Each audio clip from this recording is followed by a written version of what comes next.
Buenas, soy Natalie Mendocilla, abogada aquí en Maryland. Hoy día vamos a hablar, o voy a hablar yo, un poco acerca del asilo. El asilo es una manera en cómo obtener una residencia y eventualmente obtener una ciudadanía. Hay dos tipos de asilos y ustedes van a escuchar bastante esto, ¿no? Un asilo defensivo y un asilo afirmativo. Normalmente depende cómo llegaron. Por ejemplo, muchísima gente que entra por la frontera y se entregan piden un asilo.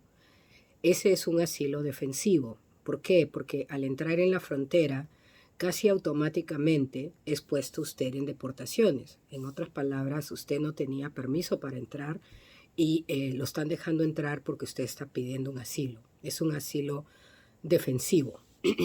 Ese asilo defensivo, como todos los asilos, hay que ponerlo entre un año en el tiempo que usted llegó. En otras palabras, cuando usted llega, tiene solamente un año para, ¿cómo se llama?, para ponerlo. Bueno, el asilo afirmativo es un poco diferente porque pasa cuando la persona nunca se ha entregado, no ha tenido problemas con inmigración, pero quiere poner un asilo porque tiene unas circunstancias que lo llaman a poner un asilo. Hoy día vamos a hablar un poco más, tal vez enfocándonos del asilo defensivo, aunque los dos son muy similares. Son similares en el sentido de que tienen las mismas características que se necesitan para poder pedir un asilo. Por ejemplo, lo primero acerca de pedir el asilo es, como les digo, que lo tienen que hacer entre de un año. Muchísima gente no se preocupa de esto porque no tienen una cita, ¿no? Ah, bueno, no me ha llegado una cita, entonces todos estamos bien. No, señores, tienen ustedes que ver por su propio caso. El hecho de que no les haya llegado una cita es solamente algo de inmigración que no tiene que ver con su caso. Ustedes tienen que poner un caso, si van a hacer un caso de asilo, ese mismo entre el año. Hay otras cosas que lo pueden prohibir, ¿cómo se llama?, que tenga un asilo, aparte de que sea después del año. Cargos de homicidio, cargos criminales serios y otras cosas. Bueno, poniendo que se pone el asilo en el año, inclusive así fuera después del año, hay otras cositas que se pueden hacer. Pero bueno, no vamos a hablar de eso en este momento. Pero vamos a decir que se pone el asilo en el primer año. ¿Cuál es cuál es lo siguiente que hay que hacer para el asilo? Lo primero es que tienen que tener una persecución o pasada o futura, que sea razonablemente, que pueda pasar en el futuro. Normalmente cuando la gente llega, en el sentido de que pasan la frontera, y llegan y normalmente vienen a mi oficina antes de que pase el año, dicen, bueno, sí, yo he tenido unos problemas con las maras. Ok, ¿qué clase de problemas? Me han pegado, me han violado, me han querido matar, han matado a mi primo, han matado a mi sobrino, han matado a mi hermano. Bueno, hay muchísimos casos por los cuales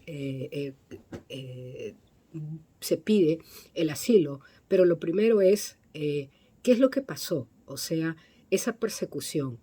Ahora, esa persecución es un asilo político. Entonces, esa persecución realmente tiene que ser por miembros del gobierno. Pero muchísima gente viene porque son las maras, ¿no? Entonces, pero las maras no son el gobierno. Lo que se tiene que demostrar en esos casos es que el gobierno no quiere o no puede controlar a esas maras. Entonces, ¿cómo sabemos eso? Si usted nunca llamó a la policía cuando le pasó lo que le pasó con las maras, cuando hubo una agresión, cuando hubo esa persecución, esa agresión que pasó, y nunca llame a la policía, entonces, ¿cómo sabemos que el gobierno no quiere o no puede controlar esas maras? Eso, si no ha llamado a la policía, no significa que su caso ya se perdió y listo, ¿no? No, hay otras cosas que se pueden hacer, se pueden demostrar de otras maneras con reportes del país, o tal vez Tal vez sí llamó a la policía, pero la policía no llegó. El hecho de que no haya hecho un reporte no significa que ya ahí perdió su caso. Para eso tiene que hablar con un abogado de inmigración que le explique bien cuáles son sus posibilidades, ¿no? ¿Qué es lo que pasó? Bueno, primero viene eso, como le digo, la persecución. Después, esa persecución tiene que ser por un motivo, y un motivo muy específico. Los motivos que existen, y no hay más motivos, son raza, nacionalidad, eh, opinión política, religión o miembros de un grupo social particular, ¿ok? Miembros de un grupo social particular. De todas las personas que vienen aquí normalmente, lo que encontramos específicamente por gente de Centroamérica es persecuciones no específicamente por, ¿cómo se llama? Las persecuciones son generalmente porque son de un grupo particular, ¿ok? De un grupo particular que existe. Pero los otros motivos, claro, puede ser religión, puede ser porque, ¿cómo se llama? Son musulmanes en un país cristiano, a las maras lo quieren sacar porque son católicos o porque, ¿cómo se llama? Llevan la palabra a las comunidades y las maras no los quieren, ¿no? No les llevan bien. Eh, pero hay otros motivos, por ejemplo, se han encontrado motivos en grupos sociales particulares. Se han encontrado, por ejemplo, mujeres que son vistas como propiedad en país X o, o, bueno, mujeres que son, pues, mujeres que no pueden salir de una relación violenta por el hecho de ser mujeres, o hay otros grupos particulares. ¿Cómo definir un grupo particular? Es muy importante, y tal vez en otro video o en otro video voy a hablar mucho más de esto porque yo creo que vale la pena entender. ¿Por qué? Porque tienen que entender su caso, tienen que entender cuál es su base de asilo. El abogado que ustedes vean tiene que explicarle cuál es su base de asilo.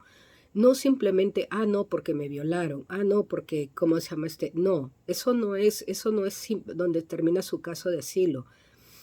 Donde lo más complicado de un caso de asilo es específicamente esto, es el por qué es que pasó esto. Bueno, no, me pegaron porque yo estaba saliendo con la esposa ¿cómo se llama? Del policía y bueno, vino la señora y me pegó. No, eso no es un caso de asilo. Ese es una agresión por un motivo personal. Eso no es una agresión porque usted es parte de un grupo social particular o porque tiene una opinión política o por su religión. Eso es un crimen particular. Entonces hay que entender específicamente por qué es que tiene el caso que tiene.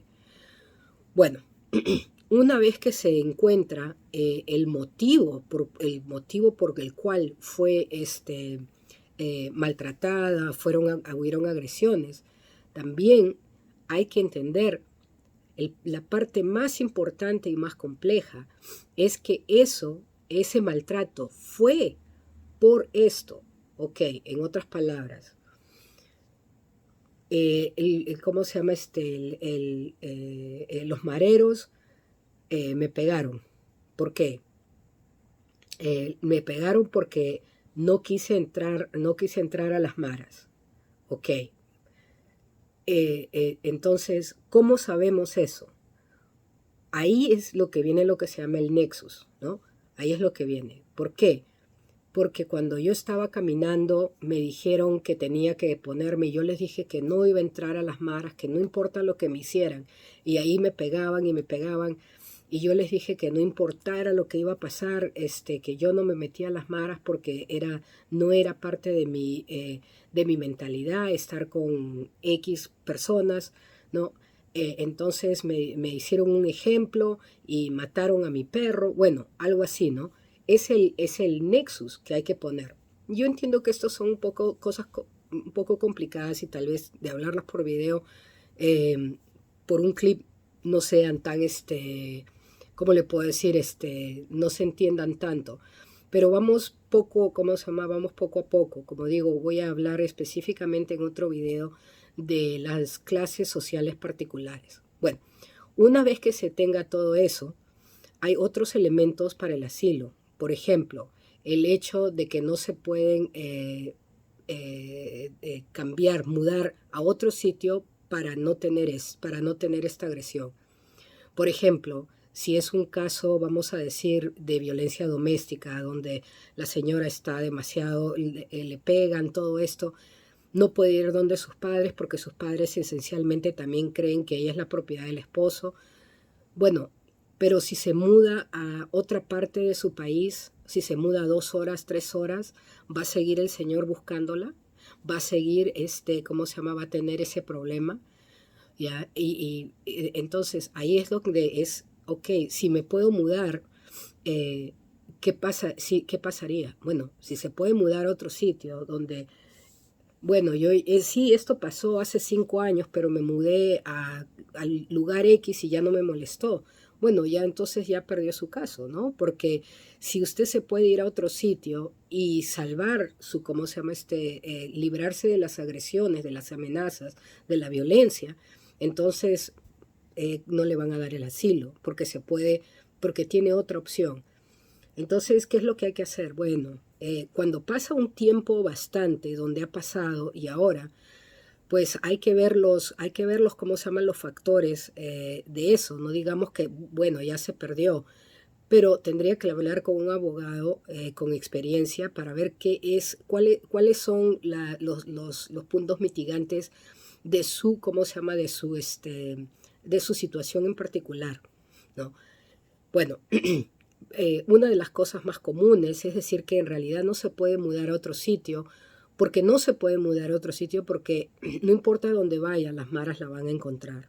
No importa dónde vaya, va a encontrarlo la persona que la está, o los están molestando, que inclusive si quisiera mudarse a otro sitio, la van a ver como una persona nueva, entonces van a preguntar quién es esta persona. O si se muda, ¿cómo va a trabajar? No hay ningún sitio en donde trabajar si apenas usted está trabajando donde trabaja porque haya vivido toda su vida, ¿no?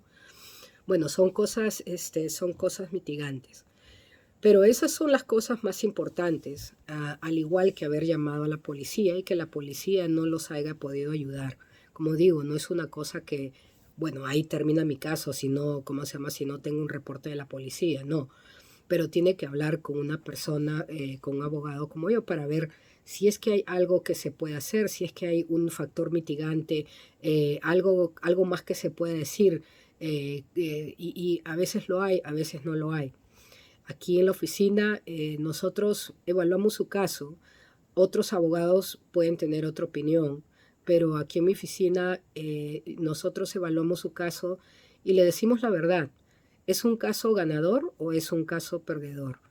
Porque es un montón de dinero que en realidad que ustedes van a poner para su caso. Y si al final lo van a perder, eh, pues no sé, de repente hagan otras opciones o algo que no se pueda ver, pero por lo menos ustedes saben en qué están invirtiendo, ¿no? Ya por una posibilidad baja, por una posibilidad alta, en qué están invirtiendo, para que ustedes mismos tengan su propia, ¿cómo se llama? Tengan su propia, hagan su propia decisión. También trabajando en su caso, hay que pedir declaraciones juradas de su familia, de los vecinos, de alguien que sepa qué es lo que pasó. Muchísimas veces la gente trae declaraciones juradas, pero no son las declaraciones juradas de lo que queremos. Tienen que traer declaraciones juradas de lo que sea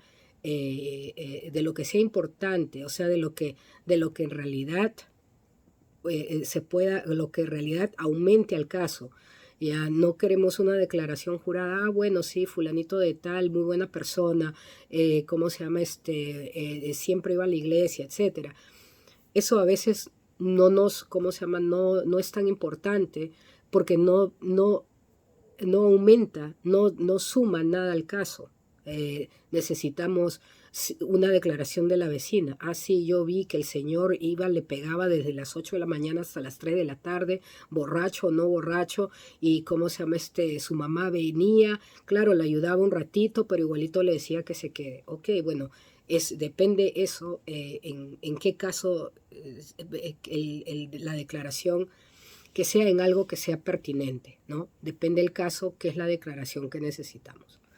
Bueno, eso es todo lo que voy a decir ahora acerca de los asilos. Y como siempre, pueden contactarse aquí a mi oficina al 301-627-4727. Y muchísimas gracias por haber escuchado este video.